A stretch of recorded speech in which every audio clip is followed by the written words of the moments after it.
Hello and welcome to the Story Shed.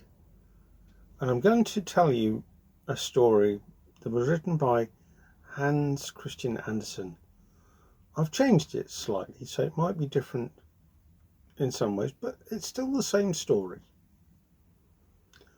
Once upon a time, in a kingdom just up the road, there was a castle. And in that castle there lived a king, a queen, and a prince. And the prince was one of the most handsome princes in all of the world. He should have been the luckiest prince ever. He had everything he wanted. He had horses, he had gold, he had jewels, he had books, and he even had a wonderful crown upon his head. But the prince was bored, bored, bored, and nothing he tried ever gave him any pleasure at all. The king was worried about him. The queen was worried about him. The entire court was worried about him. And one day, Joliffe the jester said to him, "My prince, what is it that you would want to make you happier, to stop you from being bored, bored, bored? I've told you all my jokes. Other people have told you all their stories. They've given you the finest food. They've given you the finest drink.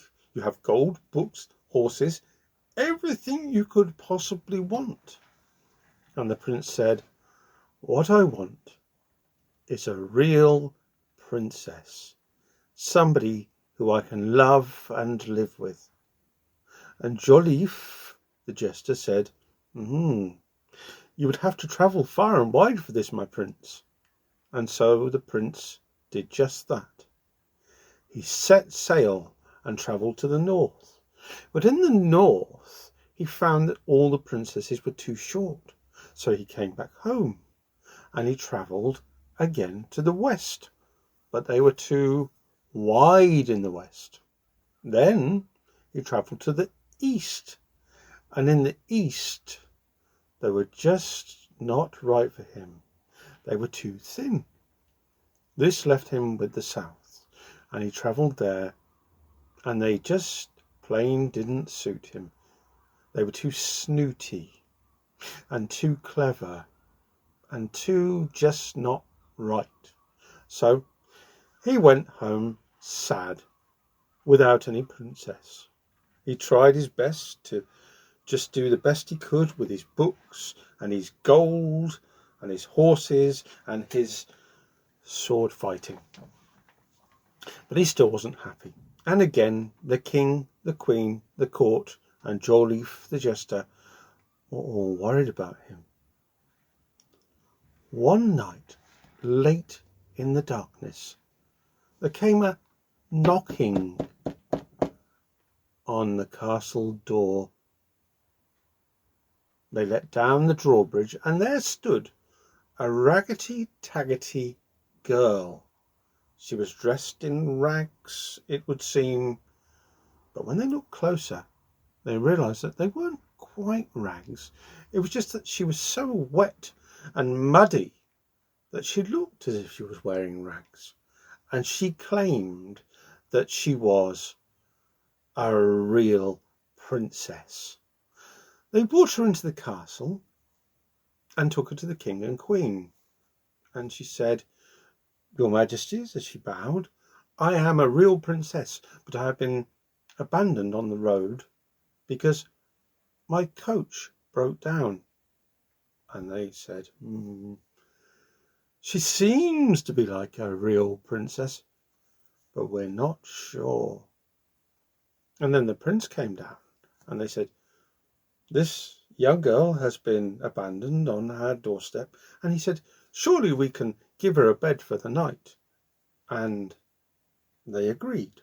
Now, the king and queen knew of a test to find if she was a real princess.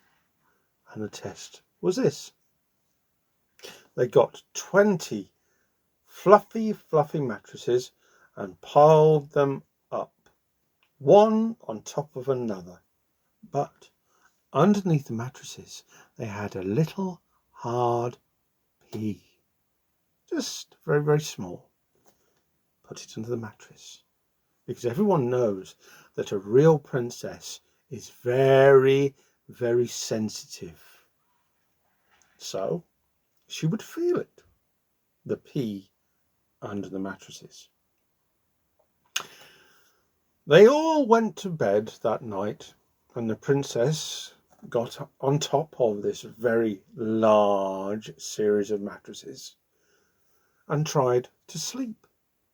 But she tossed and she turned and she tossed and she turned because she could not sleep.